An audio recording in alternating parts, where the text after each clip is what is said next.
dia para você que nos acompanha pela KTV e pelo YouTube, que vão contar com a sua presença aqui no Agrofag. A partir de agora, vamos te mostrar as notícias do campo. Professor Celso, bom dia. Hoje muitas novidades para quem está em casa, né? Bom dia, Antoniela. Um bom dia a todos. No programa de hoje, vocês vão acompanhar. Nós vamos mostrar que existe uma variedade de mandioca que não precisa cozinhar antes de fritar. Ela foi criada pelo IDR Paraná e é mais macia que as mandiocas comuns. A diferença dessa de fritar, ela sempre dá rama mais fina, a folha, como estão vendo aqui, é um pouco mais diferente, mais estreita, amareladinha. É só descascar, cortar e colocar na panela. Na série sobre saúde do solo, você vai saber como a matéria orgânica contribui para a qualidade biológica da terra. A produção de alimentos orgânicos cresce no Paraná, mas agricultores precisam estar atentos ao processo de certificação. A Isa vai falar sobre o cultivo de pitangas. E na Fazenda Escola da FAG, empresas trabalham para deixar tudo pronto para o City Farm. Tudo isso a partir de agora. A edição já começou.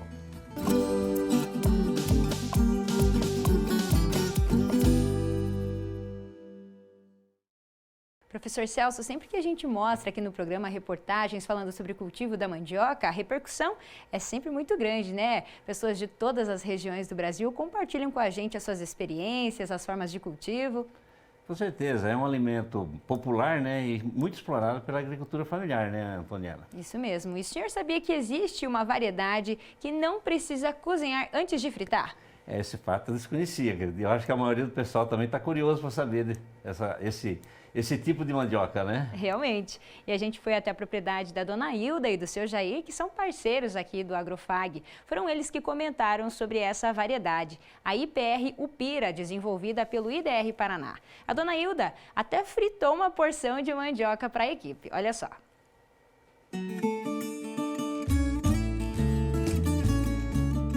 Entre os 13 mil pés de mandioca plantados aqui na propriedade do seu Jair e dona Hilda, em São Salvador, distrito de Cascavel, uma variedade vem chamando atenção e ganhando destaque pela praticidade.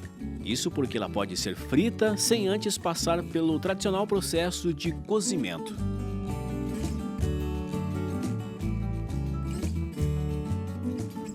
O seu Jair descobriu essa cultivar por acaso, após adquirir algumas mudas de vizinhos para preencher uma pequena área que faltava. Aí eu veio um senhor de idade, né? Buscar umas mandioca para ele comer. Aí eu arrumei para ele, passando no mandiocar, chegou no pé desse daqui e falou assim: Jair, essa mandioca aqui é apropriada para fritar. Aí fiquei conhecendo a rama, né? Porque eu peguei de vários vizinhos por aí. Mas qual a diferença entre essa mandioca e as demais cultivadas pelo casal aqui na propriedade? Seu Jair explica. A diferença dessa de fritar, ela sempre dá rama mais fina, a folha, como estão vendo aqui, é um pouco mais diferente, mais estreita, amareladinha. Essa é a de fritar. Luiz Carlos Júnior, pesquisador do IDR Paraná, comenta que essa variedade, chamada de IPR Upira, foi desenvolvida pensando principalmente num tempo de cozimento mais rápido. Mas com o tempo, os consumidores perceberam que ela também apresenta um melhor desempenho para frituras, bom para o produtor e também para o mercado. Foi uma variedade desenvolvida pelo IDR Paraná. Se chama IPR Upira, né? Na verdade, o foco dela era trazer um menor tempo de cozimento para acelerar o processo dela. E acabou que as pessoas descobriram que ela era também muito boa para fazer fritura e também chips de mandioca, que o pessoal gosta bastante. E é claro que não podíamos deixar de conferir de perto as vantagens dessa mandioca. E a gente vai levar para casa, vai descascar, vai fritar, para nós provar o sabor dessa mandioca, que é a mandioca apropriada para fritar.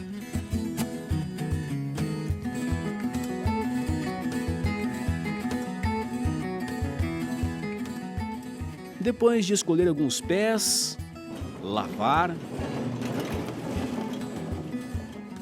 e descascar as mandiocas,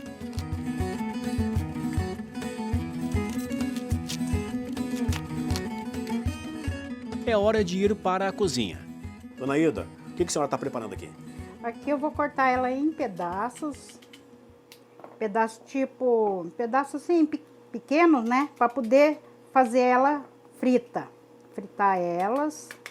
Daí eu tô fazendo esse processo aqui, ó, pessoal, para você estar vendo. Dona Hilda coloca óleo na panela e leva para o fogo. Em seguida, acrescenta os pedaços de mandioca para fritar. E como cozinhar é uma arte, Dona Hilda fica atenta aos detalhes. Aqui, por exemplo, ela deixou a panela em fogo alto, mas é preciso prestar atenção para não passar do ponto. Esse é o ponto ideal de tirar ela, que ela já tá bem douradinha, ó. Ela não pode passar muito desse ponto aqui, que daí ela já vai ficar um pouco mais rígida, né? Então esse é o ponto dela. Dona Hilda, o processo rápido, mandioca frita, esse aqui é o ponto ideal que a senhora prefere, né? Isso, esse aqui é o meu ponto preferido, né? Ela fica só meia dourada, então eu acho que nesse ponto meu aqui, ela não fica tão assim rígida depois, né? Ela pode comer a qualquer horário que ela vai estar nesse ponto ideal aqui. E agora tem essa opção também para quem quer deixar um pouquinho mais, né? Isso, e também tem essa outra opção aqui, né? Essa pessoa que é um pouco mais dourada, né? Aí ele fica a critério dele, no caso, né? Se ele quer mais douradinha ou um pouco mais clara aqui, então tem das duas opções. E tem uma dica também, né? Para quem quiser pôr um limãozinho. Isso, pode colocar um limãozinho nelas, se preferirem, né? Fica muito bom também. Se quiser colocar também um pouco de pimenta do reino, fica a gosto da pessoa. Então agora chegou aquele momento de provar, né, Dona Hilda? Seu Jair, vamos lá? Vamos, sim.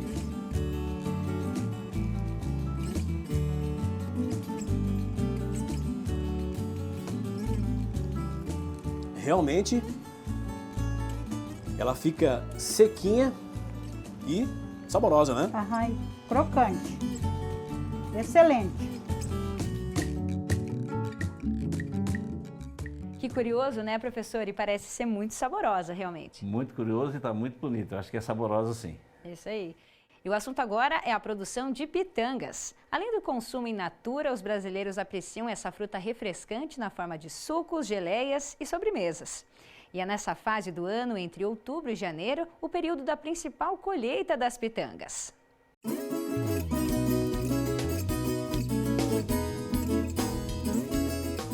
A pitanga é uma árvore frutífera nativa do Brasil. Ela se desenvolve em climas tropicais e subtropicais, sendo encontrada em toda a extensão do país. A planta da pitanga é resistente e adaptável a diferentes tipos de solo, tornando-a uma escolha popular para os agricultores. A produção de pitanga acontece predominante nas regiões Nordeste, Sudeste e Sul do Brasil, com destaque para os estados de Bahia, Minas Gerais e Rio Grande do Sul. Porém, seu cultivo ainda é subutilizado em muitas outras regiões do país. O ciclo de produção da pitanga normalmente inicia no segundo ano após o transplante das mudas, como essas aqui da Fazenda Escola. No segundo ano, depois de implantadas, elas apresentam um rendimento próximo de 500 quilos por hectare e vai aumentando até se estabelecer no sexto ano. Mas para ter frutos é preciso atrair polinizadores, como as abelhas, que são os principais polinizadores da pitanga. Elas visitam as flores em busca de néctar e transportam grãos de pólen de uma flor para outra enquanto coletam o néctar. Esse processo de polinização cruzada é essencial para garantir a frutificação adequada da pitangueira. Além das abelhas, outros insetos polinizadores, como borboletas e vespas, também desempenham um papel importante na polinização da pitanga.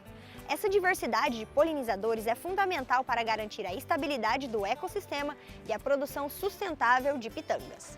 Outros cuidados são essenciais para o sucesso do cultivo da pitanga. Ela requer pleno sol para crescer bem e produzir frutos de alta qualidade, poda para estimular o crescimento e a formação de frutos, além do controle de pragas e doenças para proteger as plantas de pitanga. Vale lembrar que as pitangueiras frutificam 2 vezes no ano. A primeira frutificação ocorre nos meses de março a abril e a segunda é agora, entre outubro e janeiro, período da principal colheita. A pitanga tem grande potencial, tanto pela demanda por produtos naturais quanto por produtos processados, como sucos, geleias e licores, ampliando ainda mais as oportunidades de mercado. Não deixem de acompanhar o @agrofag nas redes sociais. Nos vemos na semana que vem e até lá! Valeu, Isa! Nessa semana, a Fazenda Escola do Centro FAG recebeu um bioreator para ser utilizado na produção de insumos biológicos. O equipamento foi desenvolvido pela empresa Prime Agro em parceria com a Agro Raiz e garante segurança para a produção on-farm de bioinsumos. Olha só. A reunião foi com representantes da empresa Prime Agro e teve como objetivo apresentar o projeto de instalação de um bioreator na Fazenda Escola do Centro FAG. Esse equipamento tem a função de possibilitar a multiplicação de micro-organismos, como fungos e bactérias, para transformar em bioinsumo e atuar no controle de pragas e doenças na agricultura. Primeiro de tudo, a gente está buscando nessa parceria trazer uma nova visão para o on-farm. O on-farm de uma forma mais sucinta, é uma produção caseira do micro-organismo na fazenda, para que o produtor ele tenha uma autonomia nos seus manejos, para que ele tenha uma autonomia de poder gerir melhor a qualidade sanitária do que ele está sendo produzido. Então, hoje a gente está vindo na vertente, nós quanto indústria, quanto empresa parceira, vindo numa vertente para poder trazer cada vez mais seriedade para o processo e tirar aquela visão do produtor de que o on-farm ele é produzido na caixa d'água, numa área qualquer dentro da fazenda e que ele consiga ter uma maior segurança. Principalmente para poder elencar o termo da era quando se trata da produção de bioinsumos, que é um controle de qualidade assertivo do produto que ele está produzindo. Então, hoje nós temos, junto com essa parceria com a FAG, o fornecimento de 2 novos processos. Nós temos um bioreator completamente automatizado, tá? Esse bioreator ele faz controle de pH, faz a limpeza do bioreator sozinho, ele controla a produção de espuma, que há automaticamente uma produção de espuma no processo de bioreação. A gente não quer espuma sendo produzida, nós queremos micro-organismo. Então, quebra aquela tensão superficial e aquela energia toda vem para a cauda de cultivo e aí a gente faz todo esse processo de uma forma mais segura. Então, aqui a gente consegue fazer a produção do micro-organismo tanto de fungo quanto bactéria. Por ele já ser automatizado, ele já tem as informações já abastecidas nele, então todo o nosso portfólio de micro-organismos que a gente vai fornecer para a FAG para poder fazer as multiplicações, os manejos, ele já tem com tempo de multiplicação correto para poder fazer a sua bioreação, o tempo, qual que é a temperatura, qual que é o pH adequado para ele poder fazer a multiplicação e aí eu consigo ter uma qualidade maior elencada dentro do meu produto. Um outro bioreator que nós temos também para fornecer, esse aqui é o de menor volume, mas nós chegamos até volume de 2.000 litros. Aqui é um volume de 200 litros, a gente consegue fazer multiplicações também, mas esse daqui ele veio para ir cada vez mais tirando a imagem da caixa d'água. Ele é um produto de polipropileno, ele já tem um motor já acoplado, uma injeção de ar já lá dentro, já bem abastecido. Eu consigo dar uma verificada de como é que está a temperatura, a voltagem, mas ele ainda é um processo mais artesanal. Só que eu consigo garantir e produzir um produto da mesma qualidade do que está no meu bioreator automatizado. Contudo, aqui a única coisa que eu preciso estar trabalhando nele é uma forma muito mais manual. Para o professor de agronomia da FAG, responsável pela disciplina de microbiologia agrícola, o equipamento irá agregar muito para o aprendizado dos alunos e possibilitar o desenvolvimento de pesquisas na área. Muito importante que essa parceria que a FAG está tendo com a Prime, né?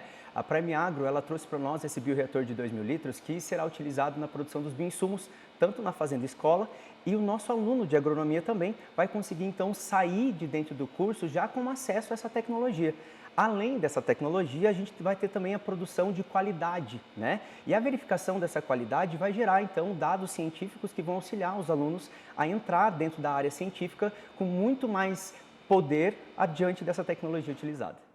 E a gente continua falando das atividades na Fazenda Escola da FAG. Em novembro vai ser realizada a 3ª edição do City Farm.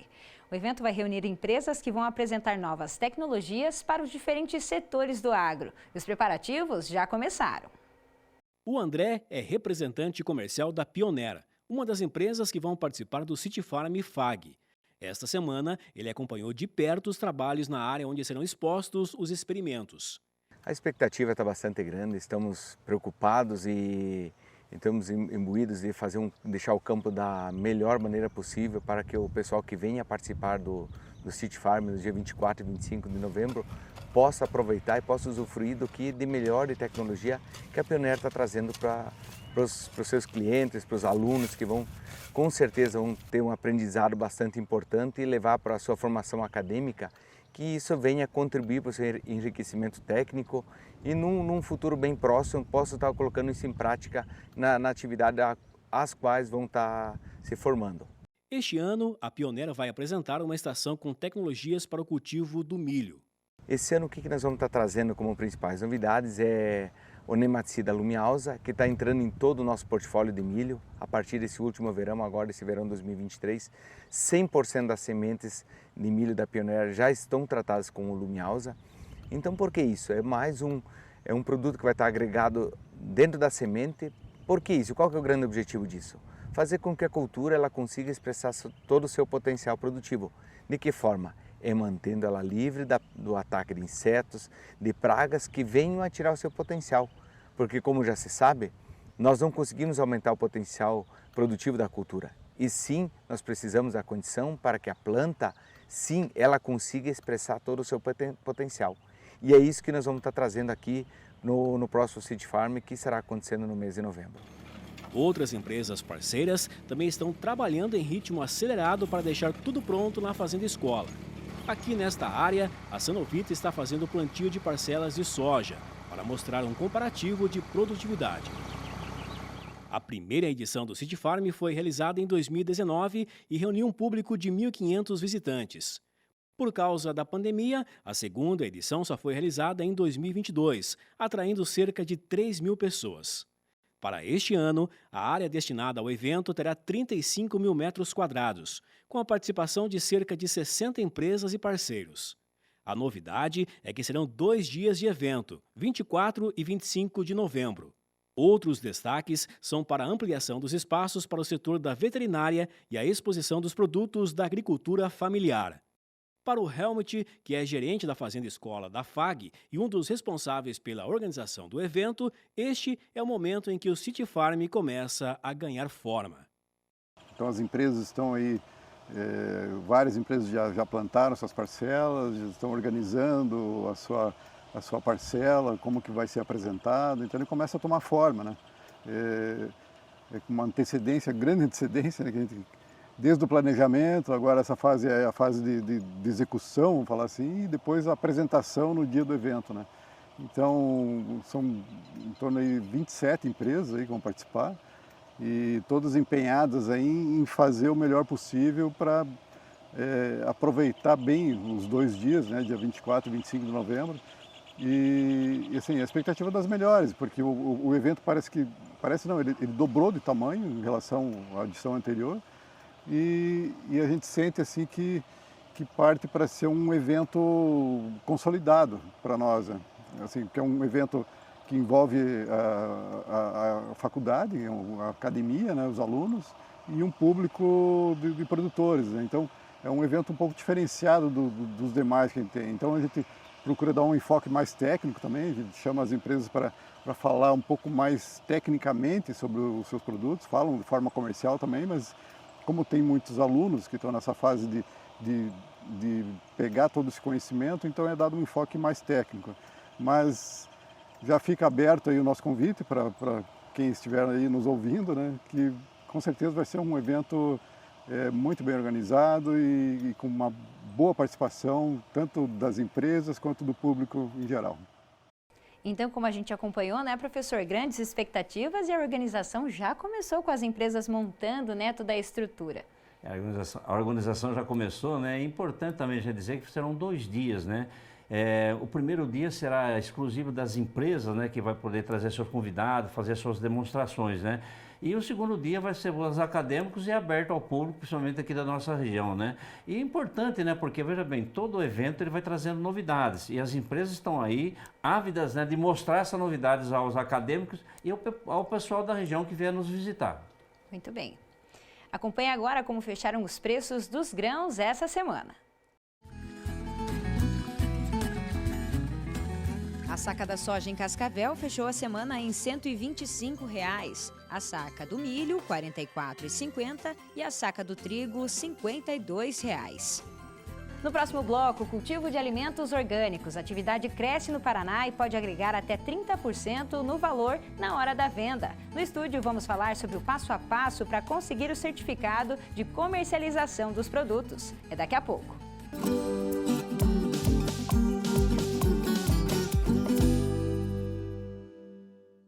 City Farm FAG, terceira edição. Agronomia e veterinária, impulsionando o agronegócio brasileiro. Acadêmicos, professores, empresas e produtores congregando conhecimento técnico e científico à realidade do mercado. Nos dias 24 e 25 de novembro, o Centro FAG receberá as maiores marcas do agro nacional em um verdadeiro show de inovação e tecnologia. Estrutura para alimentação e atrações para toda a família. Venha participar. City Farm FAG. Evoluir e transformar. Nosso agro realiza. Nossa força cresce a cada dia. Somos o futuro e suas infinitas oportunidades. Somos saúde, ciência, carinho e amor. Mensagem, emoção e caráter. Somos agro, meio ambiente e inovação. Empreendedores. Somos a capacidade das máquinas e o coração batendo. Somos estrutura e nota máxima. Educação, trabalho e conquistas. Ambiciosos. Somos dedicados e sonhadores. Somos o Centro Universitário FAG. Vestibular 21 de outubro. Cascavel e Toledo. Inscrições pelo site fag.edu.br/vestibular. Juntos realizamos.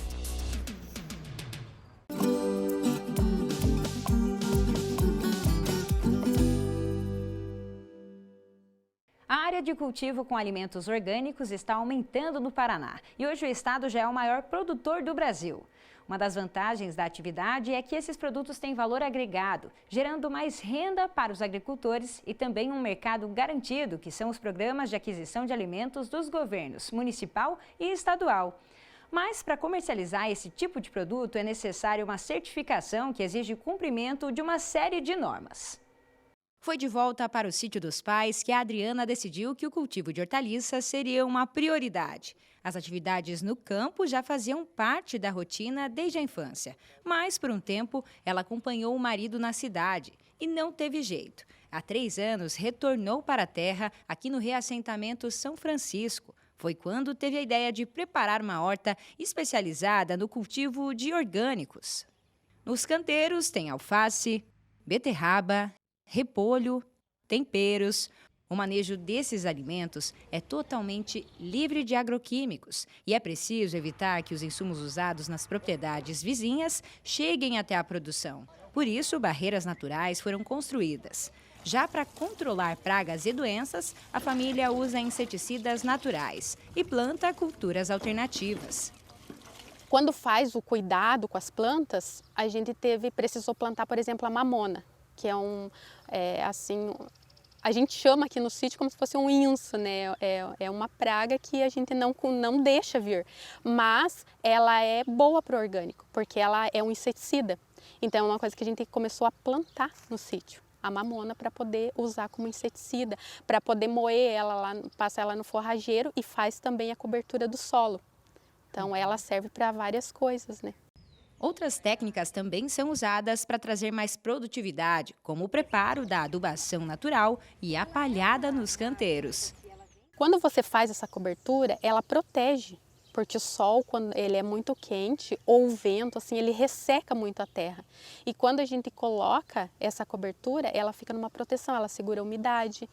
A Adriana adquiriu a certificação para comercializar os orgânicos em 2020. Foi preciso passar por um processo de investigação das condições ambientais da propriedade, com inspeções periódicas e análises da qualidade do solo, da água e dos produtos. O Paraná Mais Orgânico me deu essa assistência também, sabe? Se eu estava caminhando certo, se eu ia conseguir o meu certificado de orgânico rápido ou não, da maneira como eu estava trabalhando. Então, aí com eles eu não teria gasto nenhum financeiro, né, para conseguir o meu certificado de orgânico. Quem emitiu esse certificado foi o Tecpar? Foi o Tecpar. No processo, ela contou com a ajuda da assistência técnica por meio de uma cooperativa de Cascavel e do programa Paraná Mais Orgânico, uma iniciativa do governo do estado que auxilia agricultores de forma gratuita. A coordenadora do programa conversou com a nossa equipe e explicou como é possível contar com o apoio das equipes. São 12 núcleos no estado, a maioria deles ligado às universidades estaduais, e também 2 núcleos ligados com o IDR, para que a gente possa, então, fazendo uma assistência técnica de apoio ao agricultor no processo de certificação da agricultura orgânica, para que possamos estar agregando valor a esses agricultores familiares e também estar atendendo aí com o fornecimento de uma alimentação mais saudável, seja nas escolas, né, ou nas outras atividades que o agricultor vende, como feira, como supermercado. Em Cascavel hoje, de acordo com a Fundetec, são 68 produtores rurais com certificação de produção orgânica. A partir disso, eles podem agregar ainda mais valor aos alimentos e também diversificar os clientes, que buscam por alimentos mais saudáveis e livres de agroquímicos. No distrito de Rio do Salto, interior de Cascavel, o Leandro e a Ana também têm uma produção dentro das especificações exigidas pelo programa para produzir alimentos de forma orgânica. Em 2018, eles conseguiram o certificado, mas depois de 1 ano, que foi no período de pandemia, o prazo venceu e eles não tiveram autorização novamente. É só o tempo mesmo de esperar. Falta algumas coisas que é coisas mínimas, é só na adequação mesmo, e como eu te disse, só papéis, mas o resto está tudo certinho já. Então a gente só tem um prazo de esperar e ver se a gente vai ter o suporte que a gente precisa, né?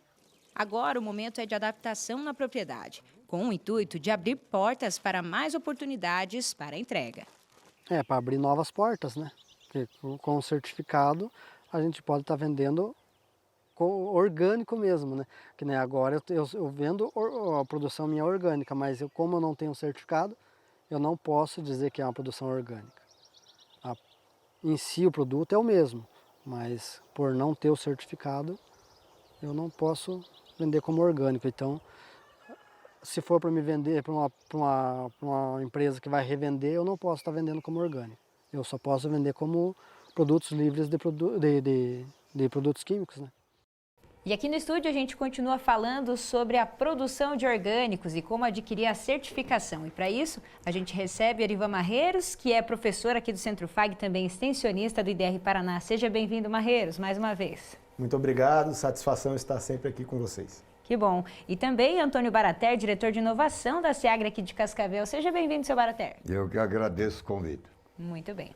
Como a gente acompanhou na reportagem, então, a gente viu que a produção de orgânicos tem crescido e os produtores estão cada vez mais interessados, né, nesse tipo de alimento. E aí, Marreiros, nesse sentido, eu queria entender de que maneira a certificação ela tem acontecido aqui na nossa região e no Paraná. A certificação ainda é uma questão para os produtores? Como a gente pode avaliar esse cenário? Bom, o estado do Paraná é o principal estado de produção de alimentos orgânicos no Brasil.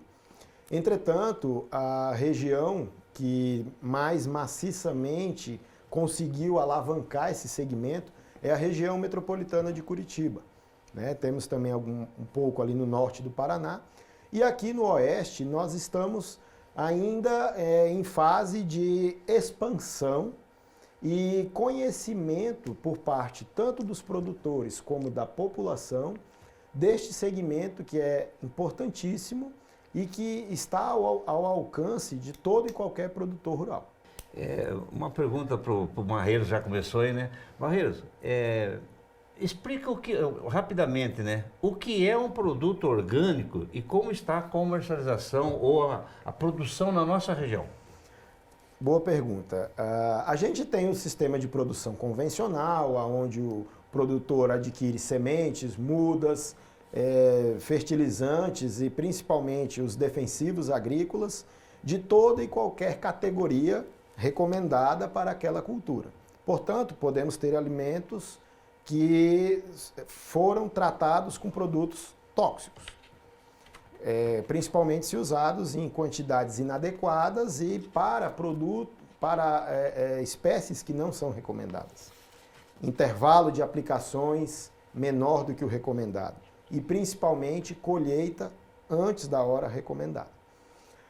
O alimento orgânico, ele está isento destes insumos de origem química, industrializados.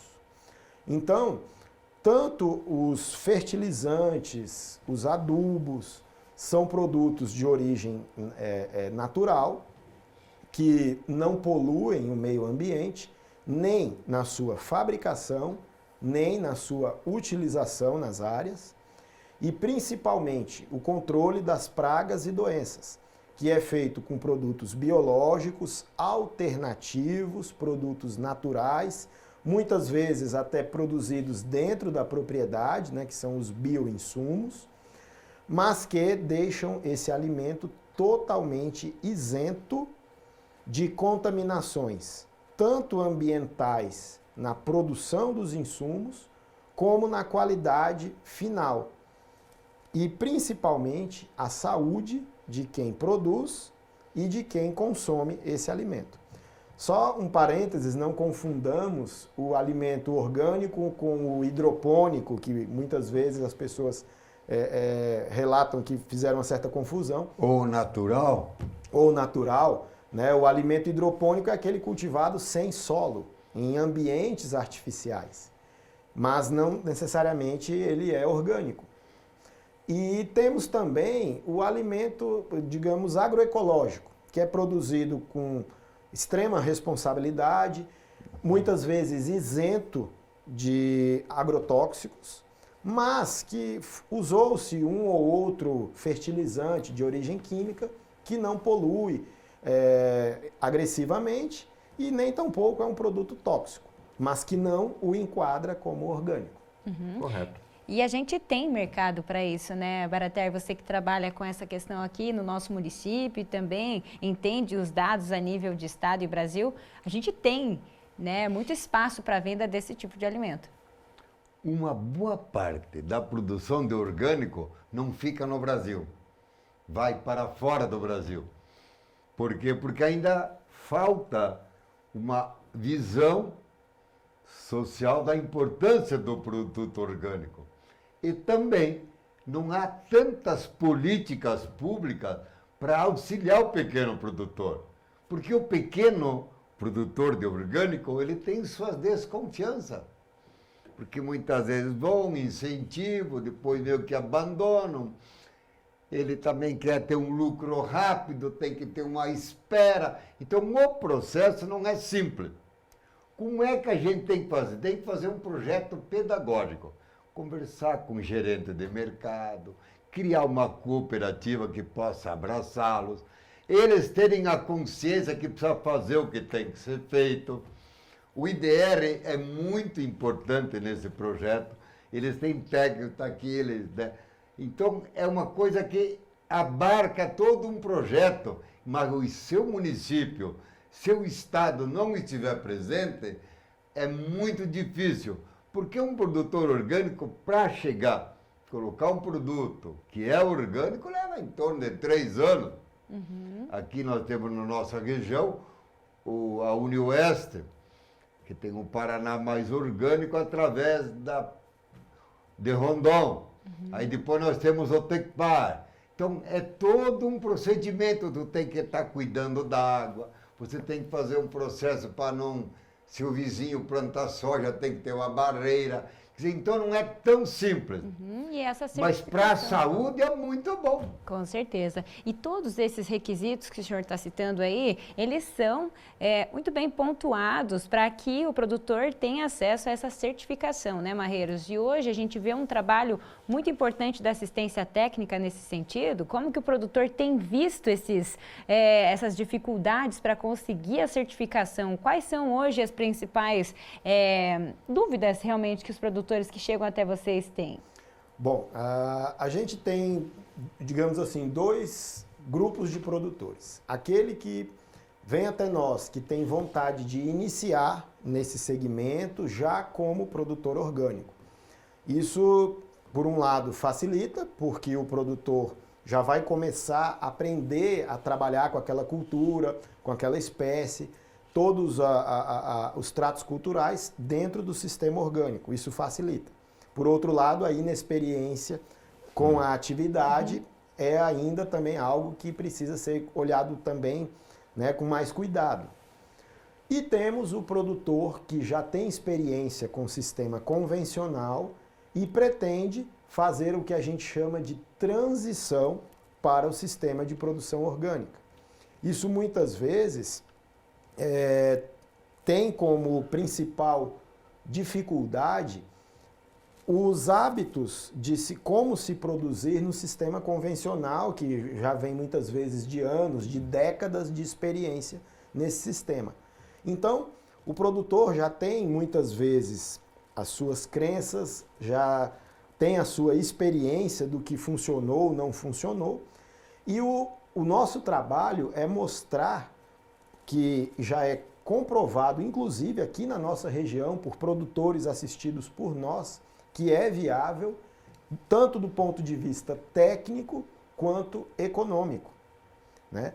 E alguns produtores acham que vai ser muito difícil porque não pode usar veneno e as pragas e as doenças vão tomar conta do meu cultivo.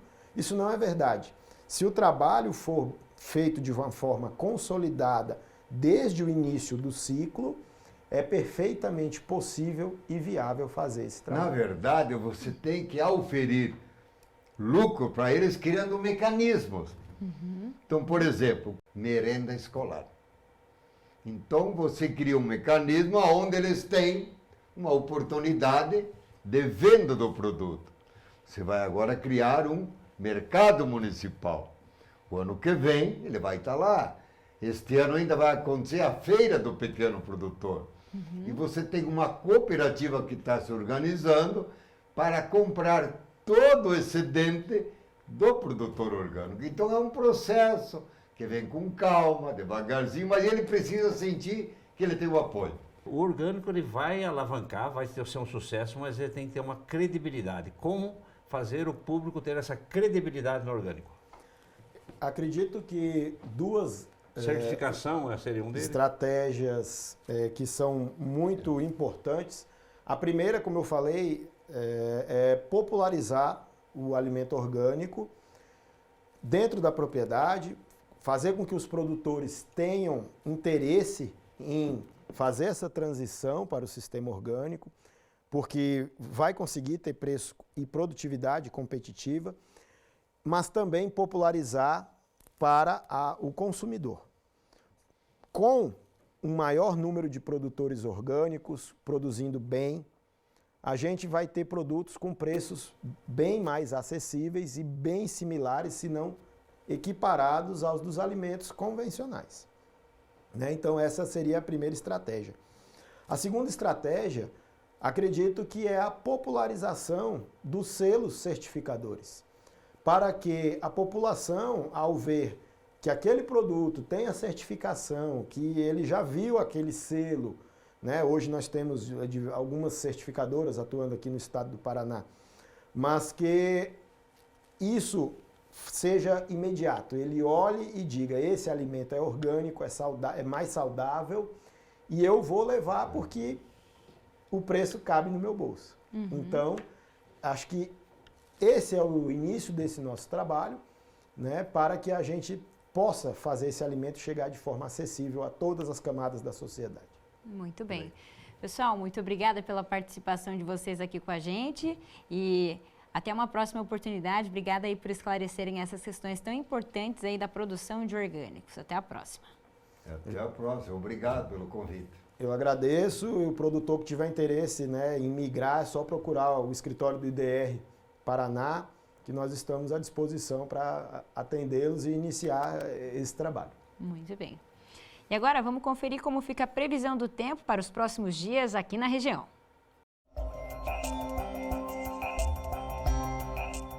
Depois de alguns dias com o reflexo do tornado que atingiu a região de Cascavel, o tempo estabilizou, mas hoje o céu voltou a ficar carregado de nuvens por conta da atuação de um sistema de baixa pressão que favorece a formação de chuvas em todas as regiões do estado. E hoje os reflexos desse sistema continuam. A atenção é para o volume expressivo de chuva durante o dia. Aqui no oeste do estado, a precipitação pode vir acompanhada de fortes rajadas de vento e formação de temporais. Em Cascavel, o volume previsto é de aproximadamente 20 milímetros, de acordo com o CIMEPAR. Já em relação às temperaturas, elas não variam muito. A mínima é de 19 e a máxima 22 graus. A temperatura cai um pouco na segunda e o tempo abre, com indicação de céu claro, que continua na terça. Já na quarta, volta a chover e a indicação é de um grande volume de água, mais de 50 milímetros. A mínima deve ser de 20 e a máxima 23 graus. Em Palotina, hoje, deve chover ao longo do dia também. O volume esperado é de 30 milímetros. Temperaturas agradáveis, que variam dos 20 aos 24 graus. Nos próximos dias, a temperatura aumenta e entre segunda e terça, o sol prevalece. Já na quarta, chuva novamente e a mínima deve ser de 22. A máxima pode atingir os 28 graus. E em Veracruz do Oeste, hoje tem baixa variação de temperatura, com mínima de 19 e máxima de 22 graus. O acúmulo de chuva é o dobro de Palotina e pode chegar a 67 milímetros. Segundo o CIMEPAR, teremos sol entre segunda e terça. Na segunda, a temperatura varia de 17 a 26 e na terça vai de 18 a 29 graus. Na quarta, tem mudança, com chuvas que atingem até 52 milímetros. A mínima é de 20 e a máxima é de 24 graus em Veracruz. Depois do intervalo, tem a quinta reportagem da série sobre saúde do solo, que vai falar sobre a qualidade biológica da terra.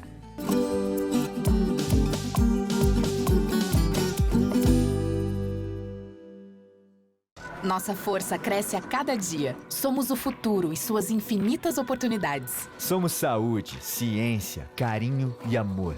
Mensagem, emoção e caráter. Somos agro, meio ambiente e inovação. Empreendedores. Somos a capacidade das máquinas e o coração batendo. Somos estrutura e nota máxima. Educação, trabalho e conquistas. Ambiciosos. Somos dedicados e sonhadores. Somos o Centro Universitário FAG. Vestibular 21 de outubro. Cascavel e Toledo. Inscrições pelo site fag.edu.br/vestibular. Juntos realizamos. City Farm Fag, terceira edição. Agronomia e veterinária, impulsionando o agronegócio brasileiro. Acadêmicos, professores, empresas e produtores congregando conhecimento técnico e científico à realidade do mercado. Nos dias 24 e 25 de novembro, o Centro Fag receberá as maiores marcas do agro nacional em um verdadeiro show de inovação e tecnologia. Estrutura para alimentação e atrações para toda a família. Venha participar. City Farm Fag. Evoluir e transformar. Nosso agro realiza.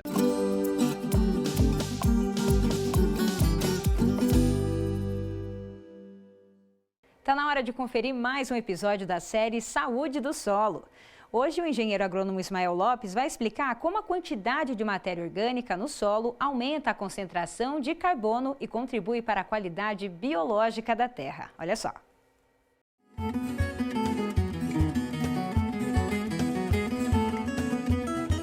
Nesse quinto episódio da série Saúde do Solo, nós vamos ver o terceiro pilar, que é a fertilidade biológica, para complementar a fertilidade física e a fertilidade química do solo. Como a concentração de matéria orgânica vai trazer ainda mais benefícios para a produtividade desse solo. Professor Ismael, hoje então, fertilidade biológica, né?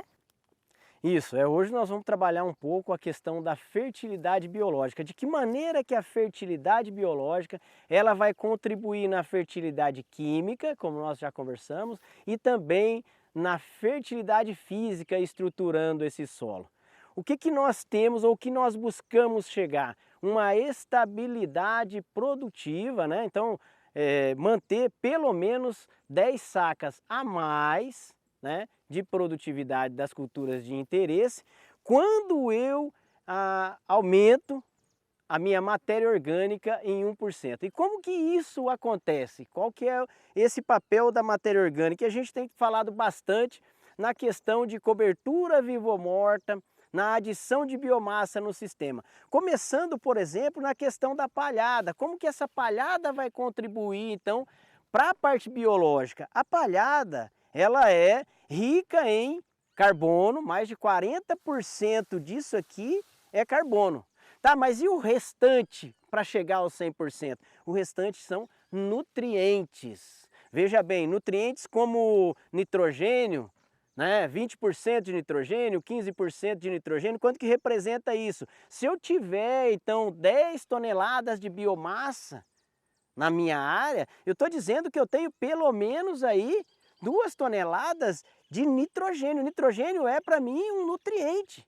Então essa palhada, além dela diminuir o impacto da gota, dela controlar a temperatura, dela ter supressão de planta daninha, ela é para mim nutriente depois que aconteceu o quê?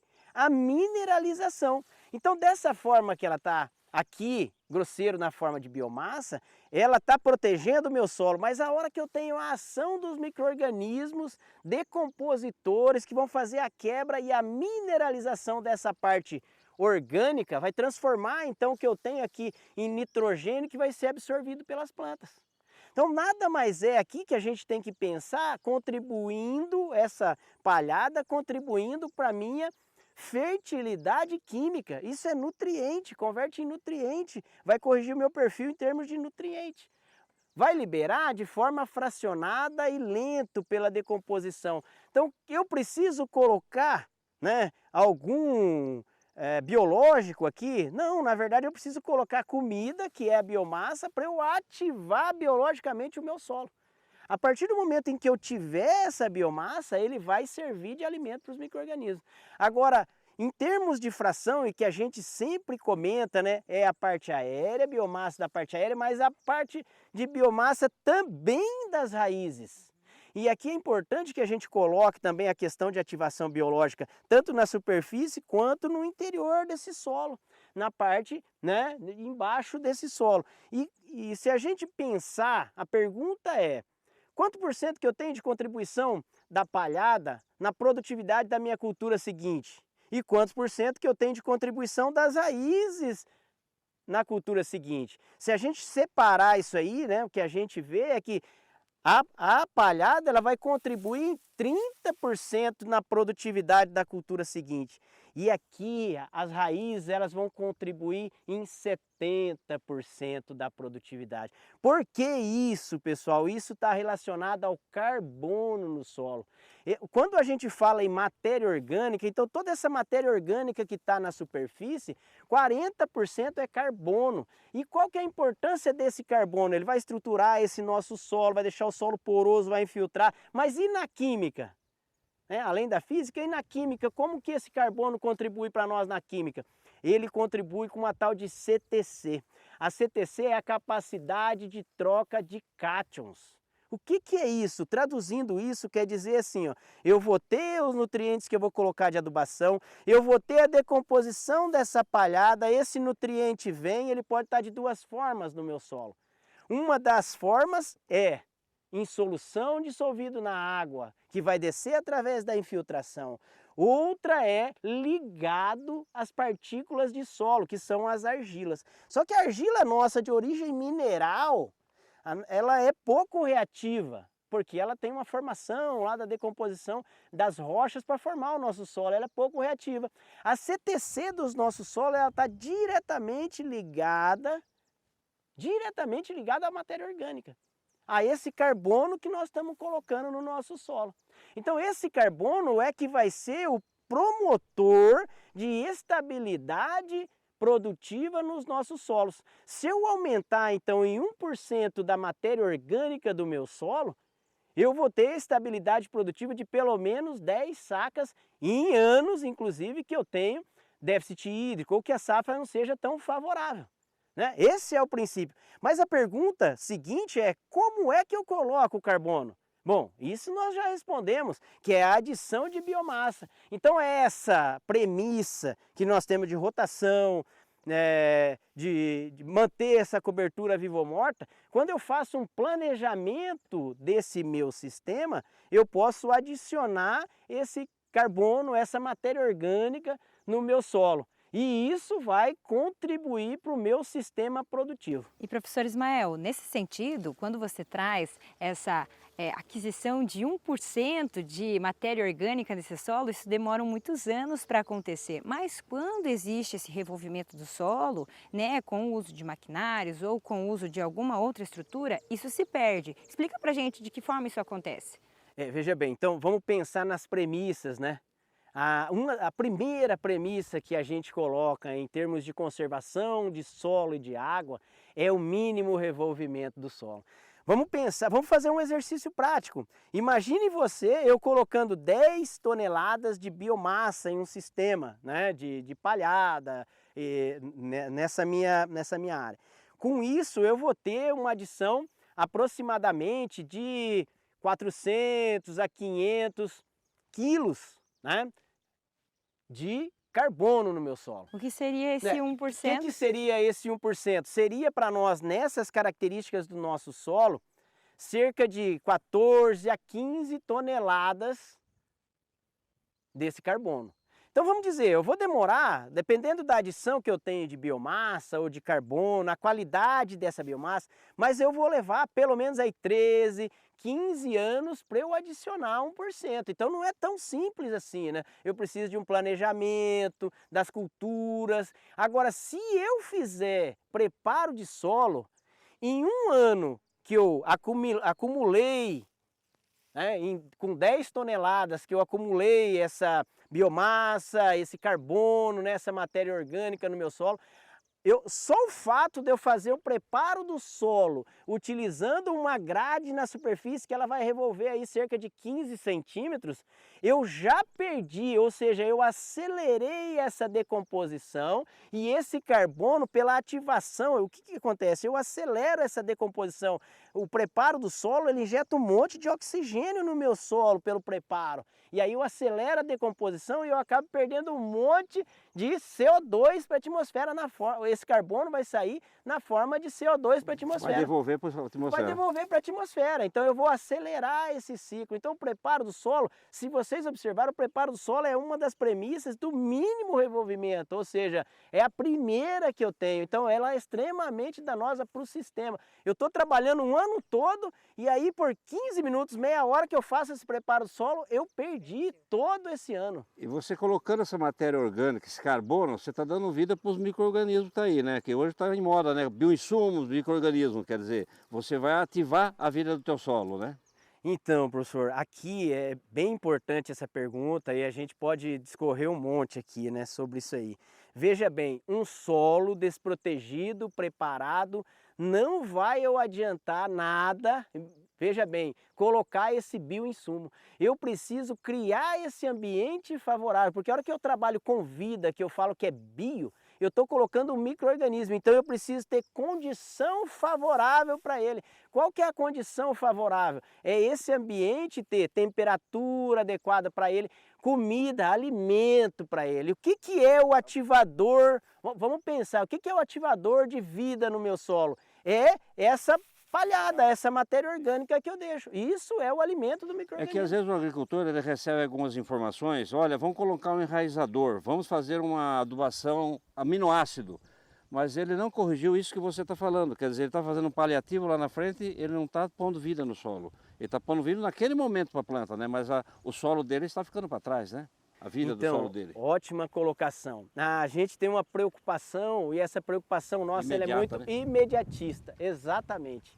Então nós temos que tomar bastante cuidado com isso, porque viu, nessa série a gente está trabalhando exatamente esse passo a passo para mostrar que não é tão simples assim, não é milagre. Pessoal, o que nós estamos falando aqui são alternativas, é um começo, é recomeçar, é conhecer o meu sistema. É uma nova cultura para o solo. Exatamente, é uma modificação disso. É importante eu colocar um micro-organismo aqui, é importante, mas eu preciso criar o ambiente para esse micro-organismo. Eu estou trabalhando com vida. Quando eu tenho um solo exposto que vai chegar a 50 graus, aí eu estou colocando uma bactéria. Tem noção que uma bactéria vai conseguir sobreviver naquele ambiente? Não, mas quando eu tenho uma palhada protegendo esse meu solo, amenizando a temperatura, isso, essa amplitude térmica menor, isso tudo vai favorecer. Mas o agricultor tem que estar ciente que ele tem que estar preparando o solo para o futuro, certo? Para a geração futura, porque é a longo prazo e isso que está aqui em cima é o que vai dar vida para ele. Exatamente, a biomassa, a palhada, a matéria orgânica, o carbono, é a vida do nosso solo. Professor Ismael, então aqui a gente conseguiu complementar, né, esses 3 pilares. Daqui, nesse episódio, né, nesse 5º episódio, a gente viu então que temos que prestar atenção nas qualidades físicas, químicas e biológicas do nosso solo. No próximo episódio, a gente vai entender de que maneira fazer a avaliação e o diagnóstico, né, para entender se o nosso tipo de plantio vai estar correto com um solo de qualidade com base nesses 3 pilares, né? Exatamente, o que a gente buscou é criar o ambiente favorável para a planta em fertilidade química, física e biológica. Então, como a gente viu, esses 3 pilares são fundamentais, mas levam um certo tempo, né? E o produtor tem que estar ciente disso também. Correto, Antoniana. Veja bem, o professor Ismael vem fazendo esses episódios, né, e vem culminando agora com a fase final. E ele deixou bem claro que os princípios manejos são importantes, mas não se esquecer da matéria orgânica. E a matéria orgânica ela não é acumulada de uma safra para outra, é ao longo do tempo, certo? Então, sempre que se trabalhar com manejo de princípios de conservação do solo, pensar nessa matéria orgânica, como incorporar a qualidade dessa matéria orgânica. Porque é essa matéria orgânica que vai dar vida ao solo, que vai estruturar e vai dar vida ao solo. Quer dizer, o importante é todos os princípios do manejo, mas pensando na incorporação dessa matéria orgânica. Isso mesmo. E semana que vem tem mais sobre saúde do solo, com dicas de como manejar adequadamente um terraço. E agora, veja como encerraram os preços do agromercado nessa semana.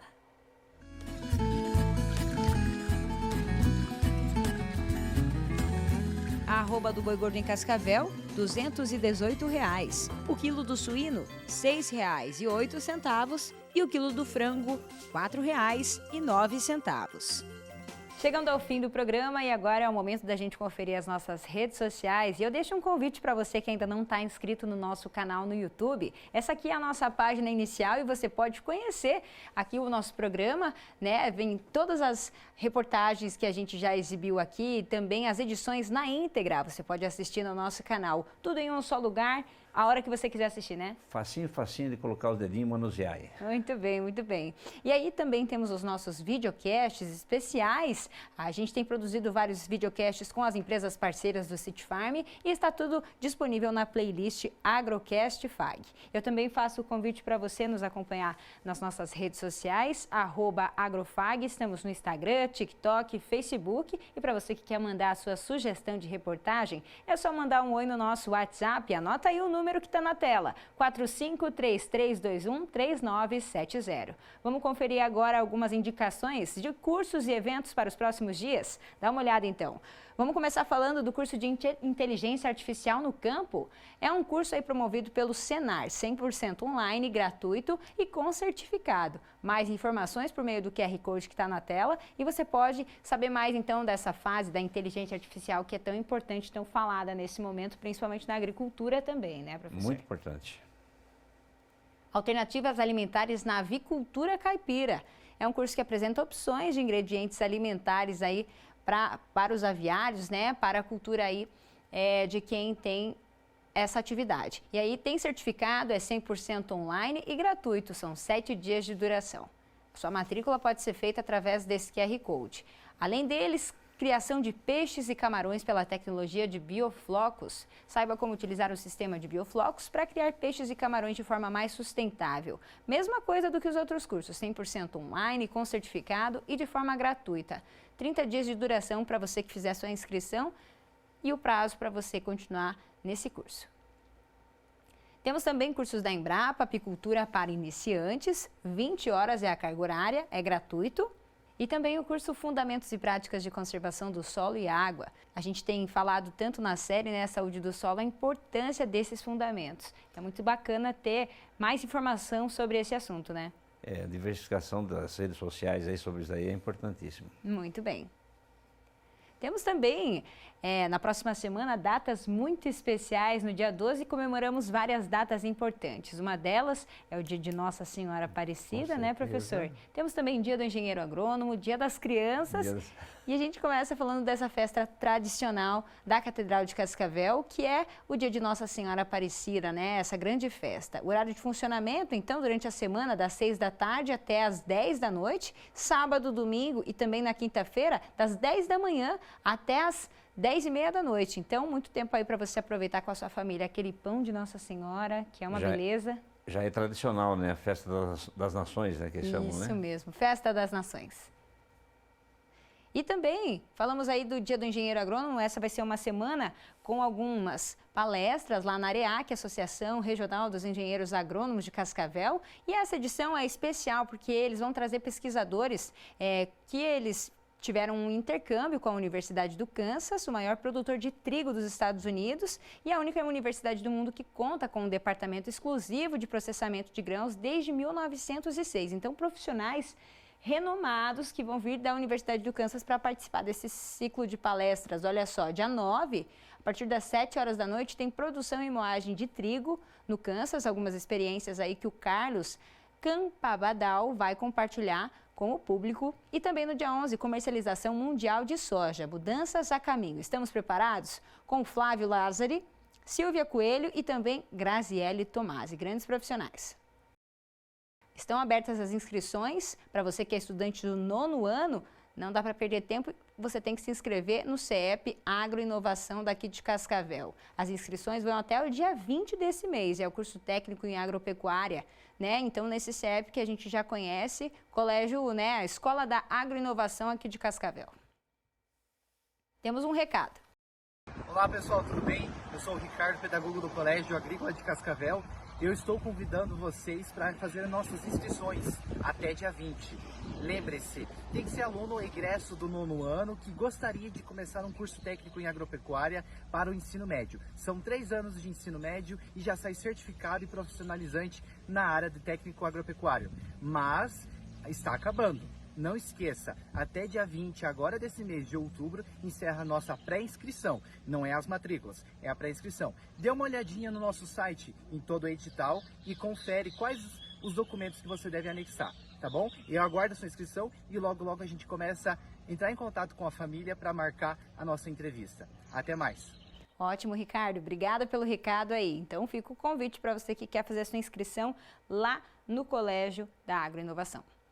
E agora temos algumas fotos desses pets lindos. Quem mandou pra gente é a Jane Giuliani. Um deles é da cidade, que é o Whis, que ela contou pra gente, que é daqui de Cascavel. E o restante fica lá na fazenda, em Nova União, município de Céu Azul. Que coisa mais linda, gente! Olha só, para trazer ainda mais alegria para o nosso domingo, né, professor? Quem que não ama um au-au?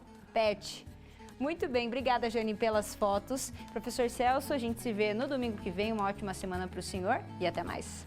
Até domingo que vem, pessoal. Tchau, tchau, pessoal. Um ótimo domingo, boa semana para vocês. Até mais.